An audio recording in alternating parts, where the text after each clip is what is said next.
Welcome to Everyday Ethics, everyone. I am your host, Michael Liebowitz, and with us once again is the amazing Persephone. Persephone, how goes it? Great. Everything is wonderful. Well, that's awesome. I need a little more enthusiasm out of you. However, um, Just just so everybody knows, it might be 2:30 in the afternoon for Michael, but it is 9:30 at night for me. Just that uh, everybody's aware.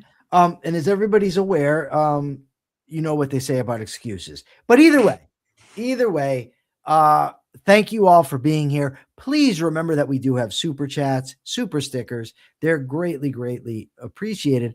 So, in preparation for today's episode, and please feel free to ask any questions that you want about the topic, of everyday ethics. But the article that we're basing the episode on, unless something else comes up, is there's an article about moral skill. And the author basically says that moral skill is like any other skill, and the vast majority of people simply are not capable of developing it. Persephone, what what struck me most about the article is nowhere in it does he actually define morality and put out a theory of ethics. He just says, oh, people can't behave morally. But if I don't know what you're talking about, how can I argue against it?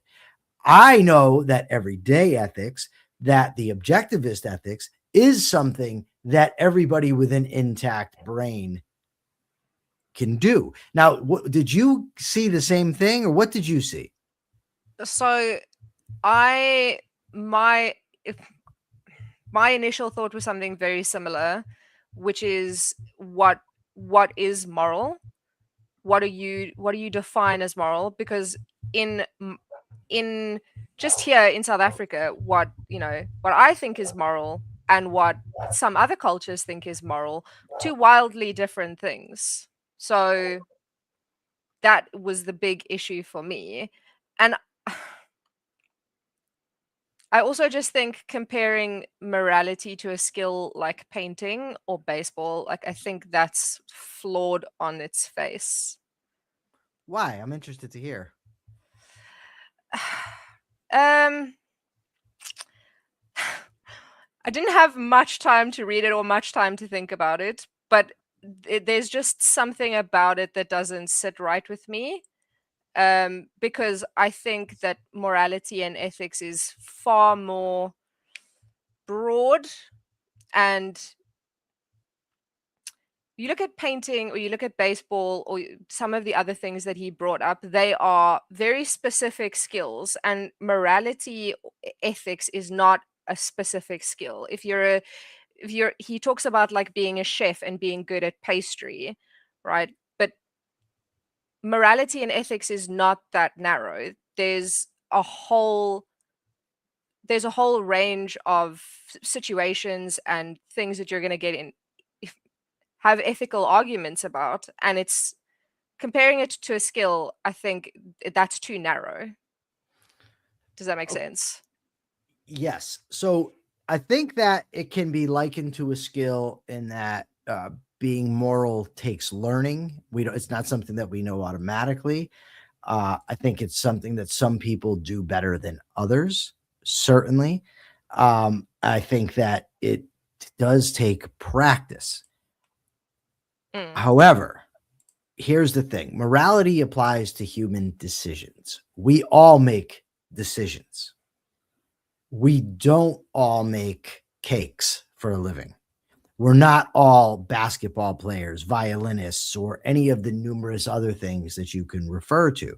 But everybody makes decisions, and there's consequences to the decisions that everybody makes. Let me shoot this out to Mark real quickly.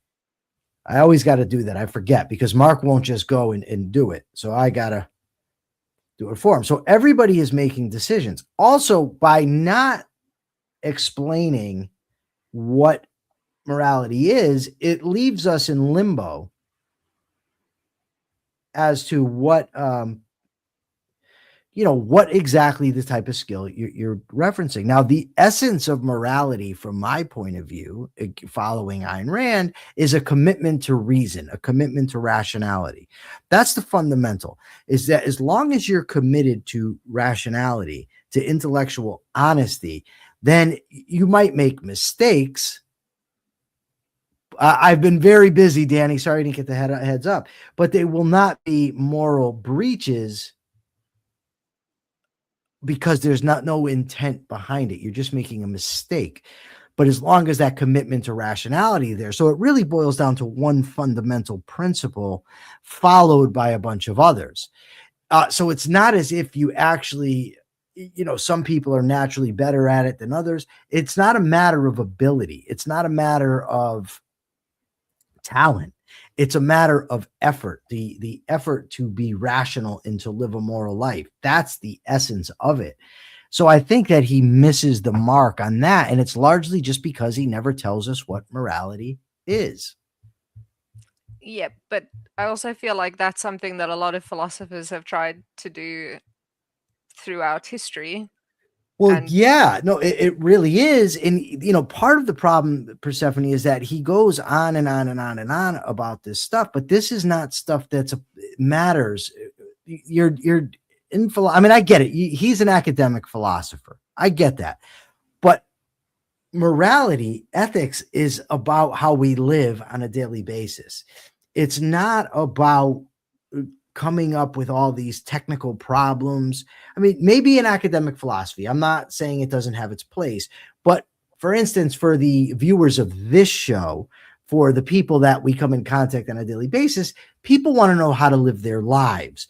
They don't want to know, is it a technical skill? You have to do this and this and that. And it really isn't. Your average person is capable of learning what is best for them and what is not good for them. yeah. No, I need more than just a yes. You have to. So while you were talking, I was thinking about another thing that I saw in the beginning of the article, which I had a problem with. Okay. And that was, I'm going to try and find it. He basically says that people are born with or have like this innate understanding of what is moral and right. But this is what we were talking about yesterday, where you're basing your morality off what you feel. Now, if I look at someone like Mark, he would have a huge problem with cruelty to animals. That's a huge like moral no-no for him, right? And for me and for a lot of people.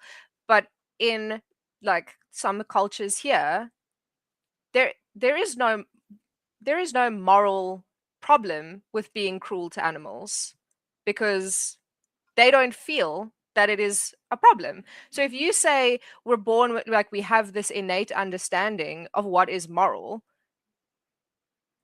who has the innate understanding? Is it me who thinks that, cruelty to animals is wrong and, because of XYZ? Or is it this person who says cruelty to animals is fine because of XYZ? I love You're just that you basing it. say, I love that you say Zed, by the way, because nobody in the audience knows what the hell you're talking about. They might. A to to Z. Z. Yes. So the guy says in the abstract first, he says, I argue that moral skill is limited and precarious. It is limited because global moral skill, the capacity for morally excellent behavior within an uber action domain, such as the domain of living or all things considered decisions, or the same kind of capacity applied across a superset of more specific action domains, is not to be found in humans. So he says this here, and this is what you're referring to. I have to find it.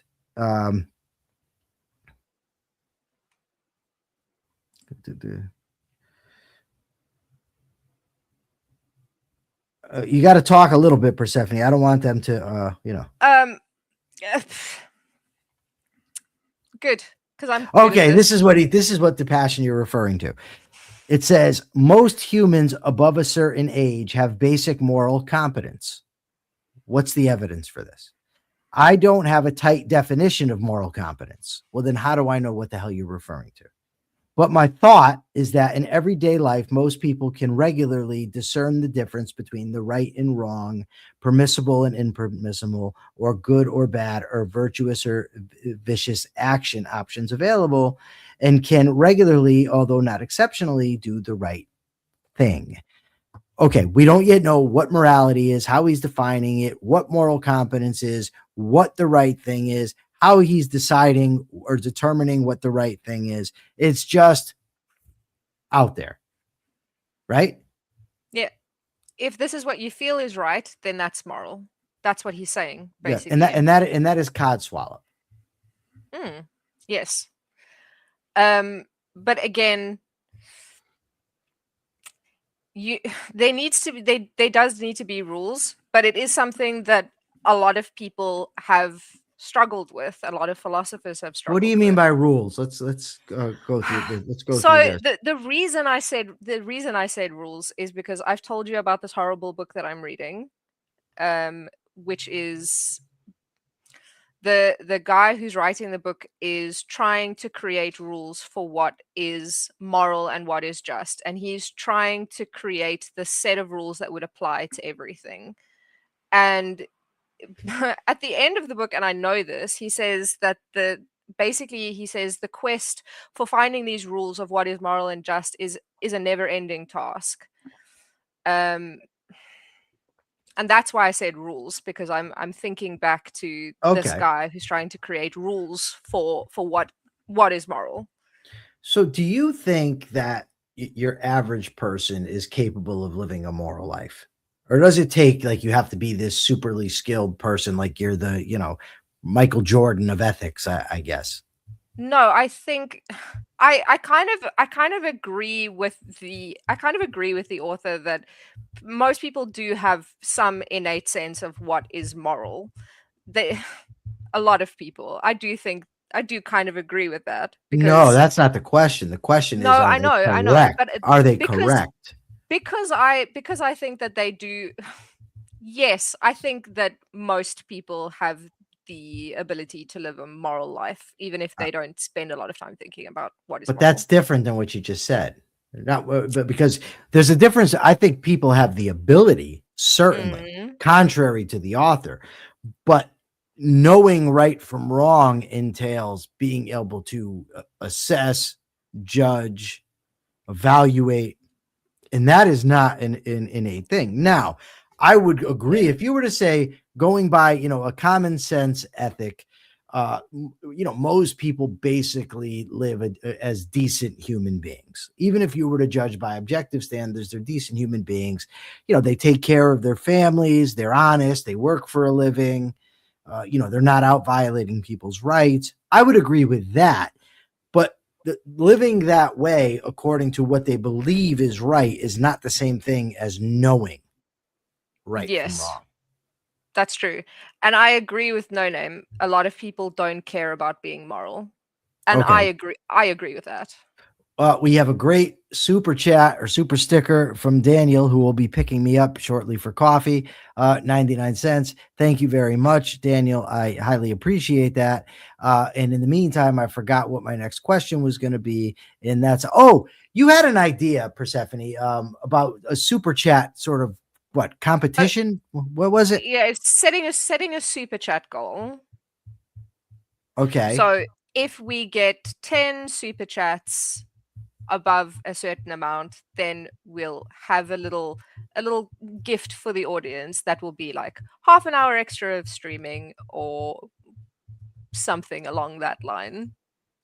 All right. And if the audience has any suggestions about what they would like, Yeah. I'm not taking my top off. neither am I. Oh, what do you mean? Okay, never mind. So at any rate, that might be something that we're pursuing. I actually have an idea too that I wanted to run by you, Persephone, when we're off the air. The reason that I don't that this type of article I think is, I don't want to say dangerous. That's a little hyperbolic, but I think that people, if they think that morality is something for saints or priests or monks, then they don't concern themselves with it. right? But Mm, if people understand that ethics is about how to live your daily life, it's about how to maximize your own well-being, then I think they become far more interested. The article makes it seem like morality is reserved for the very few, for the elite. And that just is not true. You don't have to be a genius or Gandhi to be honest, to be productive, to practice justice, to be independent, to try to be morally perfect, right? To be yes. independent in your thought and action. You don't have to be some kind of a superhero. Yeah, but there's also a difference between moral perfectionism, being perfectly moral and perfectly ethical in every single situation, and trying to be more moral and more ethical and trying to make the right decisions every day. What's the difference? Moral perfectionism, if I make a mistake, then I beat myself up and I say, well, I just don't give a fuck anymore. If I can't be perfect, then I'm not even going to bother. Oh, okay. I see. We got a super sticker for 99. I don't know how to say this. How do you say that? I just say no name, but I guess you could say No, no, new no, no. name. I'm referring to the euros because you wouldn't say it's not. Yeah, You'd say it's not 99 euros. How would you describe that? 0.99 euros I would say 99 cents. in euros? Why? Just out of curiosity, why do you find it necessary to announce the currency? Because I don't want to be wrong. I don't want to say 99 cents and it's not actually 99 cents. 99 cents in euros. That's what I would say. I would just say 99 cents. And I All right. think most of the audience would agree with me. All It's right. just Well, then that's 99 what we'll cents. do. And if somebody comes and complains, we go to the complaint department run by Persephone. Okay. So I agree with you. If by moral perfection you mean the idea that I have to be perfect in all areas or I'm a failure and I should just give up, then I Mhm. agree. But if you set as your goal moral perfection and use failures as a learning experience to keep growing, that's different. See, when I think of moral perfection, the virtue of pride and objectivism, I set the goal to be morally perfect and I learn in my daily life. I learn from my mistakes. I agree with that, and I think that that is right. But I also understand like a lot of human nature, where they say, well, when you have perfection as a goal, can be very demoralizing for people, because if you don't attain perfection, then you might as well not even try. And I do think that some people do use that as an excuse to say, oh, well, I'm not a saint, so like, what does it matter if you know if I I lie? I want to find something that I can read. Uh so so this is Leonard Peikoff on the issue. He says, since all the virtues are forms of rationality, the commitment to achieve moral perfection reduces ultimately to a single policy, the commitment to follow reason. As the laws of logic make clear, there is no middle ground in this issue. Either a man makes such a commitment or he does not. In the objectivist usage, moral perfection is a valid term which is defined by reference to reality. Moral perfection, to quote Ayn Rand, is an unbreached rationality, not the degree of your intelligence, but the full and relentless use of your mind, not the extent of your knowledge, but the acceptance of reason as an absolute. And then he says, perfection so conceived is not only possible, but necessary. Now, he basically gets into how if we're going to have perfection as a sort of impossible thing, if we're going to have an impossible standard, altruism, for example, then of course moral perfection is impossible. But if moral perfection is simply a commitment, an unbreached rationality, then yes, it's possible. Doesn't Yeah. mean we destroy ourselves when we don't live up to it. It just means that we strive for it. F.F. Mormani, who, by the way, did an awesome interview with me recently. That is up on my Rational Ego egoist channel, and it was fantastic. FF Marmani is going to be a star if she so chooses to be, and she gave us 99 cents. See, I understand that's 99 cents, easy. Great question, no name, no idea. Let's see. How to convince people to care about morality is a fair Um, question.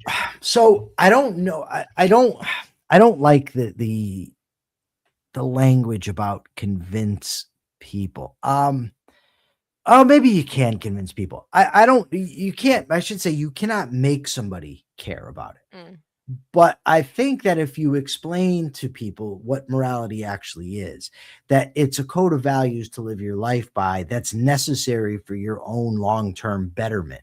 That it's not some pie in the sky idea. It's not commandments from God. It's not some discovered way of living that's going to lead to nirvana, as in Buddhism or such things. It's just a method of living your life to maximize your own well-being. I think you'd have a much better chance of getting people to actually care about the topic. But if somebody's just not interested, they're just not interested. I think that moral philosophers have done a terrible job of I don't want to say, I shouldn't put it that way. I think that common notions of morality have been very harmful to getting people to actually care. Because, for instance, if I'm a single man, as I am, I'm not single, I have a girlfriend, but I'm not married, mm, right? According to a lot of conventional moralities, the Christian morality, Muslim morality, et cetera, I should be celibate, right? mm, Uh, if morality means celibacy, fuck your morality, right? I don't care. Like, I'm having sex. I don't care if somebody tells me that it's immoral. But if I properly understand morality and I understand that a piece of paper or a priest's performance or a judge's performance of some ceremony doesn't convert sex into being moral, that it's moral already, then I'm not going to be turned away so much from it. If I'm told that to be a moral person, I cannot enjoy my life in other ways, that enjoyment is bad, that I need to be in a seat, then I'm not going to care about morality. But when I understand that morality is vital for me, for my living, now I care.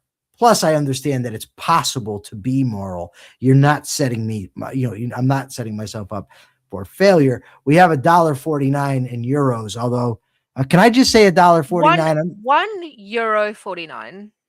€1 49 is you're That's not. outside my house.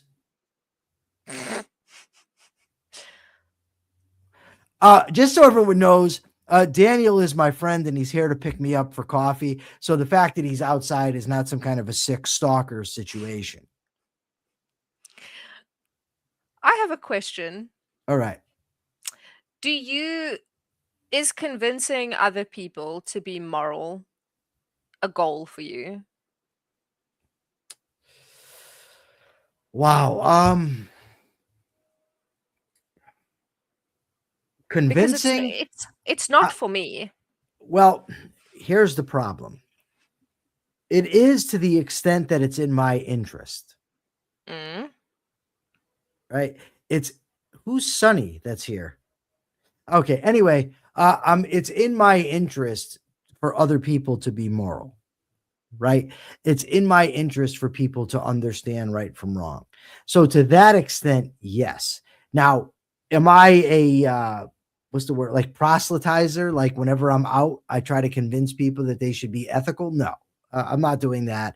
I'm not approaching strangers and saying, "Hey, pal, have you heard of objectivism? You should." No, I don't do that. I do this show. So in that sense, yes. I do the rational egoist. So in that sense, yes. I engage in a lot of debates. So in that sense, yes. And when the topic comes up amongst friends, then yes. But I'm not a proselytizer of people who have no interest in hearing what I have to say. yeah, that makes sense. Just reading this comment from Mr. Deagle. Saw a soldier saying that he reported his roommates for drinking alcohol in army dorms. They were not in combat, so there was no danger. Most comments were attacking him for snitching. Is reporting a relatively small rule violation at the risk of ostracism moral? Wow, that's a good question.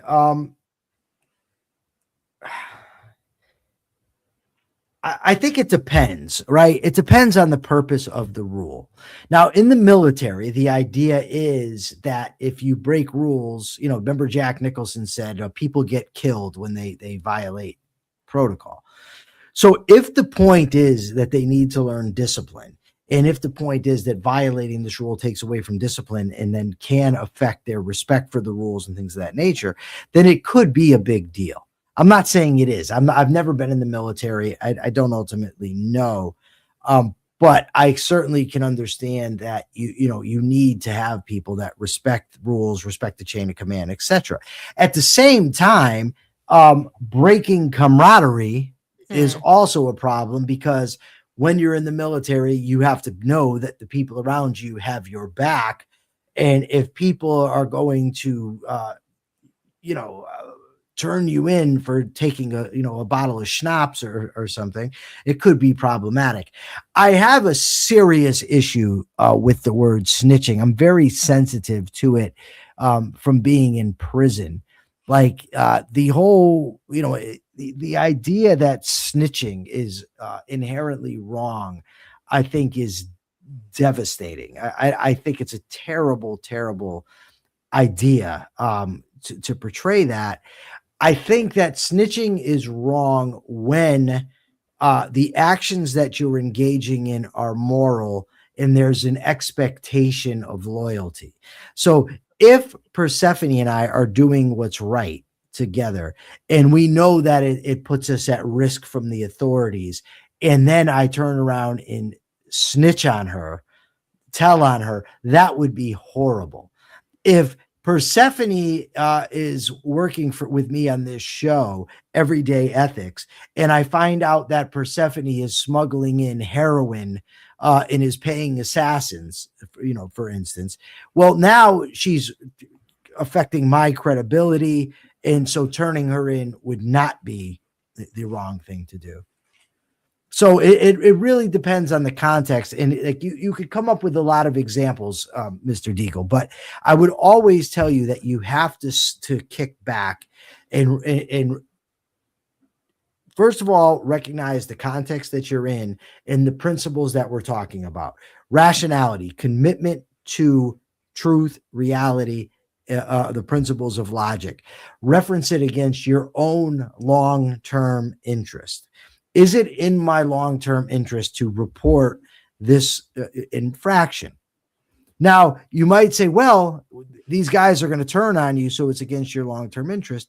Okay, that might be so, but is it in my long-term interest to be in serving with guys who are going to flippantly violate the rules to get drunk? How might that translate into combat situations? Right? There's a lot of questions that you'd have to ask, and the person involved would have to be the one to solve that for themselves, because that person is the one that has to bear the consequences. Yes, but I think that's true of most situations. Well, it's absolutely true. Yeah, you have to look at the all of the context and not just. Yes. Some situations are easier than others.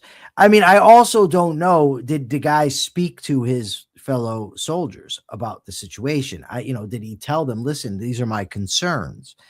Or did the second he saw a bottle of vodka go running to a superior to get people in trouble?